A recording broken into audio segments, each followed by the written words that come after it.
double. There you go. It didn't break. Well, it didn't break anymore, so we'll send it again.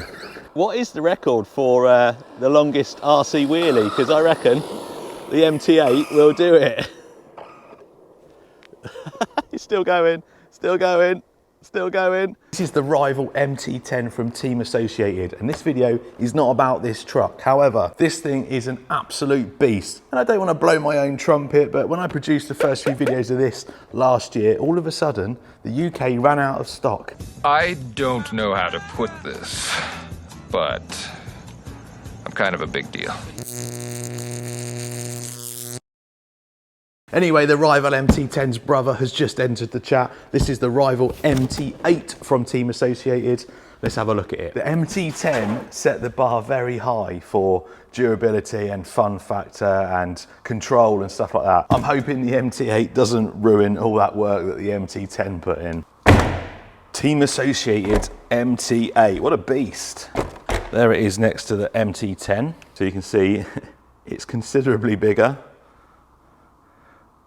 Oh, it looks nice. I like the body. I like that blue colour. A little bit brighter than the MT10 one. Looks nice. Big tyres. XP120, this is your standard Team Associated transmitter. It's got all the functions you need on it with throttle trim, steering trim, duration, throttle reverse and stuff. Not a bad controller, a bit big and bulky for me, but functional. You get a wheel wrench in there, instructions for everything, and then you get this big thing. It looks nice. Suspension feels really good actually. Yeah, that does feel good. It feels like it's going to absorb quite a bit of hard landings. So nice little paint scheme on there. I like it's got the Makita sponsor on there. I'm a bit of a Makita fanboy myself. Big old wheelie bar on there. Is it adjustable yet? So adjustable wheelie bar on the back there. Look at the size of them shocks. They are huge. They got loads of travel on them. Big wheels. I've seen that these caps are really hard to get off. But under that cap is the 17mm hex. So this will run 4 to 6S. Again, I've watched a couple of videos and it looks like 4S is maybe going to be the sweet spot. Every video I've seen of it on 6S, it's just a little bit crazy and out of control.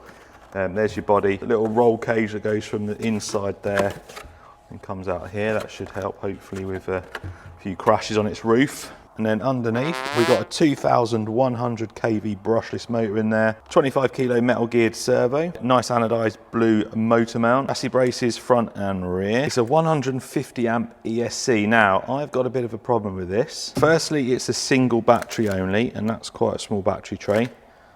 And secondly, it's got a Dean's plug on it. Come on, we don't want to be seeing Dean's plugs on big 6S rigs like this. Even the DR8, which is considered a budget 6S truck, comes with an XT90. 2 XT90s in fact, so you can run twin batteries. Anyway, we'll sort that out, that's fine. Centre diff in there, metal drive shafts front and rear, adjustable camber on the rear, adjustable camber and toe on the front. Big bore alloy shocks, they've got loads of travel in them like I've already shown you. Adjustable, they do feel really nice, really nice. Oh, I haven't done a bounce for a while, have I?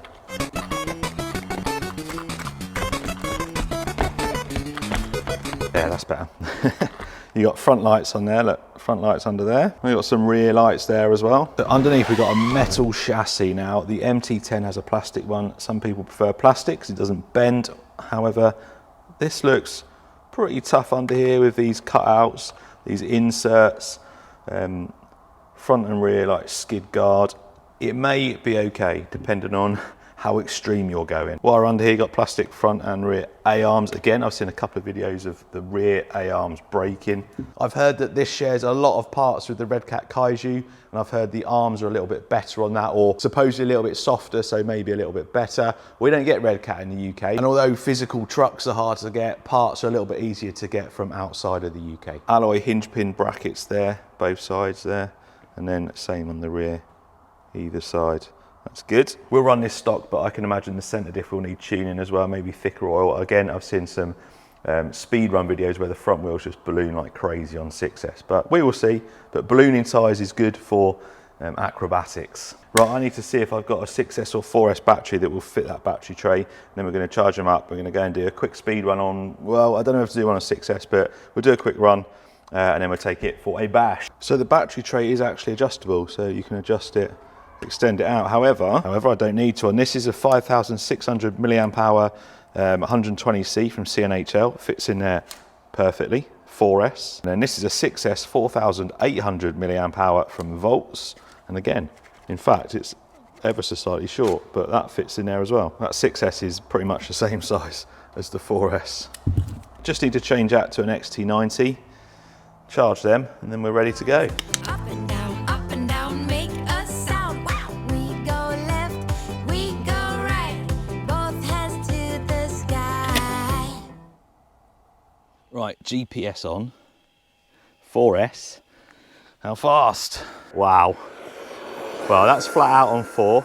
Them tyres are well ballooning. It's got so much power just on 4. Just wants to lift the front, look.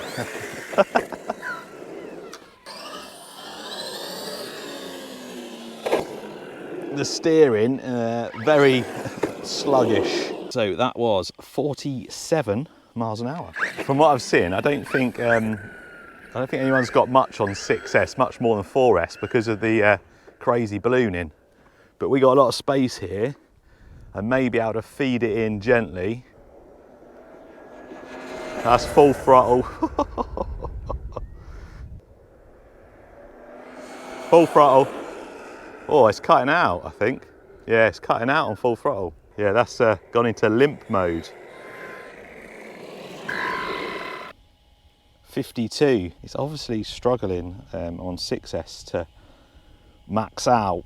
Let's reset it and go again. So after trying multiple passes of this thing, it was just not able to get anywhere near full throttle on 6S. That centre diff needs sorting. Even with different fluid in the centre diff, the tyres just balloon too much for 6S on road, but this isn't for on road, is it? Right, 4S, let's go. Oh, it handles much better on this sort of terrain than trying to do speed runs. Still diffs out at the front pretty easily. You can see the front wheels, even on 4S, and front wheels ballooning like crazy. Let's get a bit of a feel for it before we start doing any big jumps. I don't want this video to end abruptly if I don't know how to control it.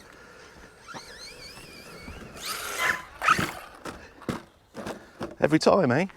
Every time. Those that watch the channel know when I mention out of control or handling, I roll it. This grass is too long, it needs cutting.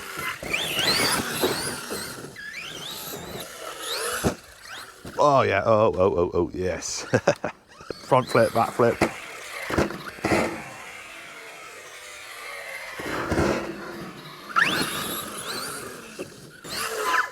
Oh man, come on. Brakes are sharp, but because it's got that wheel speed and the tyres balloon, you can control it. Very good. So even on 4S, you can control it, which is good. I like it. So the Skeeter on 4S, which is its max, I found it hard to control it, whereas this one on 4S, and this is 6S capable, it's much easier. I reckon you could backflip this on 4 pretty easy. Let's go. Oh no, mate. Oh shit.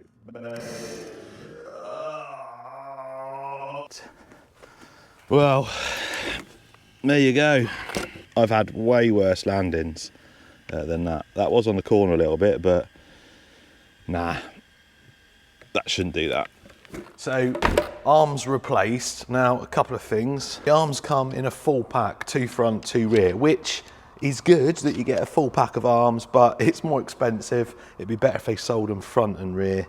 And this is the broken arm. You can see it's kind of, I don't want to say it's shattered. It's not shattered, but you can see where it's broke along where the hinge pin goes. So I've watched the footage back loads of times now, and I still don't think it should have broke like that. Now, I did crash the Skeeter. Here's a good size comparison. Look, it's a little bit taller, but it's about the same size about the same size as the Team Corrali Skeeter. But anyway, I did crash this in a similar manner. However, if you look back at the footage of this, whoa, it had a lot more forward momentum that way, and it caught the ground like that. And the MT8 looked like it was kind of rolling like that as it fell. But anyway, I'm not here to justify what is acceptable and what's not. I just think that the arms on this are certainly going to be a bit of a weak point. It's only an arm. It's better to break a plastic arm than it is to break anything else a little bit more expensive. Right, Skatepark. Right, let's try again. Let's try again. What? It's crazy on 4. So we are still running 4S. Just quickly, I want to make sure that my thoughts are correct, that it is agile on 4. Yes, it certainly is. One thing I really liked about the MT10 was how easy it was to control or backflip in the air. This is the same. Look at that. I do reckon 4S is going to be the sweet spot for this. You're all probably telling me run it 6S, but I will do. I will stick a 6S in. Just want to give it a try on 4 first. Look how easy it backflips.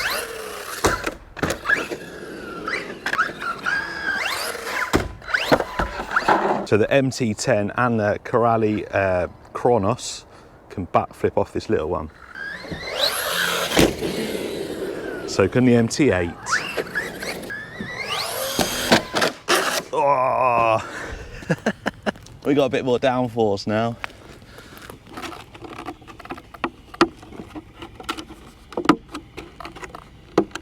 There, good as new.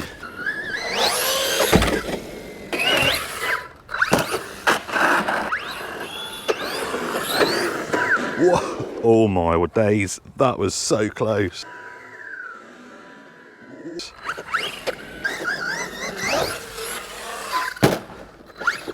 Brakes are very sharp.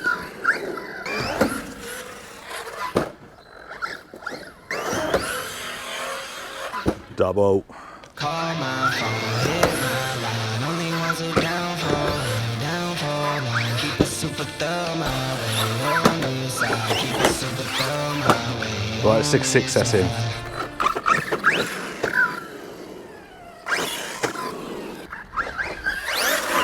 Oh my days, it's broken already. "6S, straight away, dead." Oh. So I did bring the arms with me to repair it, but let's just drive it for a minute. It's still holding together. Told you 4S was the sweet spot. It just rotates way too fast to control it. Right, talking of controlling it, we're sending it off here. That rear arm's holding up for the moment. I can't imagine it's going to when we land, but let's go. There you go. It didn't break. Well, it didn't break anymore, so we'll send it again. That thing's just got so much power. Now it's gone. Now it's definitely gone. So we also broke the turnbuckle. Obviously, if I hadn't have, although the arm, the arm's popped back in, but I don't know why these break. They're connected to plastic. Surely the plastic should break before the metal. Fix it with a cable tie just to get it running for a bit. I want to jump it a few more times. Just some light jumps.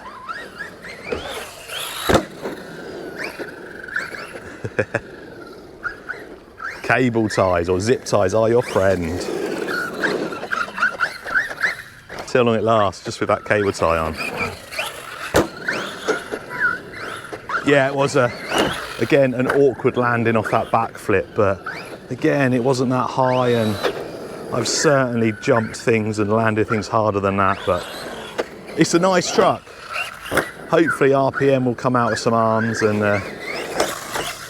that will save you from having to replace them every time you go out and bash. Oh man. It does backflip nice though, nice and easy. Oh, oh, that side's come out now. How did that side come out? I know how it come out. That arm's broke as well. Oh man.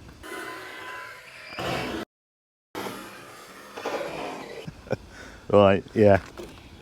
The arms are definitely weak. So, 2 broken arms, a broken tie rod, a bent tie rod on the other side.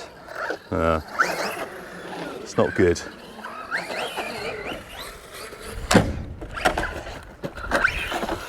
It's still letting me play though, even with that cable tie. So it's not all bad news. Ah, no. I think we should go big again. Go big or go home, as they say. Go hard, go home, go hard, go home. You are all going to be shouting at me in the comments, aren't you? Stop it! What are you doing? It's fine, it just needed the cable tied straight in. Oh, my wheelie bar's broke as well. She's still going, she's still good. That's the problem with skate parks. You just keep going, don't you? Just keep going. Oh, landed that. Oh, kind of landed it. Oh, the body keeps doing that. It's quite funny. The body's actually held up really well, considering.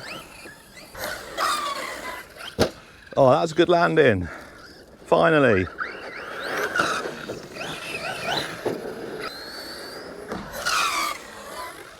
Oh yeah, I got used to it now. A bit late though, isn't it?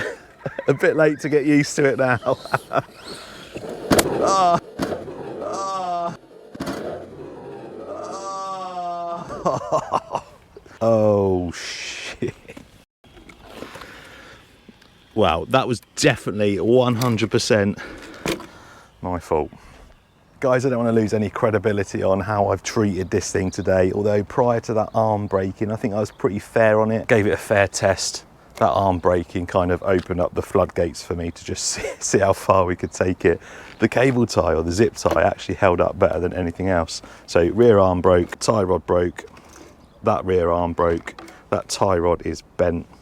The body's actually survived quite well, even though that pulls that back up quite a bit. And then I made that slight error and broke the hub there. So anyway, that's the MT8. My advice, run it 4S. If you could sort the issue of the breaking arms out, I think it'd be all right. And I'd personally run it on 4S. Don't even bother with 6. Anyway, cheers for watching. So there it is, the MT8. If you got this far in the video, thanks for watching, and I'm giving this brand new MT10 away to one of my subscribers. All you got to do is comment MT10 in the comments. Please don't put anything about winning the competition, because I want people that actually watch this video to win this rather than someone who's just jumping on just for a freebie. There's an MT10 in here, I promise, a brand new one. I was meant to give this away at 50,000 subs. Problem is, when you announce the giveaway on a channel, like do it in the title, everyone jumps on. I tried to give this away a couple of times and people just try and scam you. They change their names on YouTube, they email you pretending they're the person that you've picked. So just comment MT10 in this video and I will pick someone at random,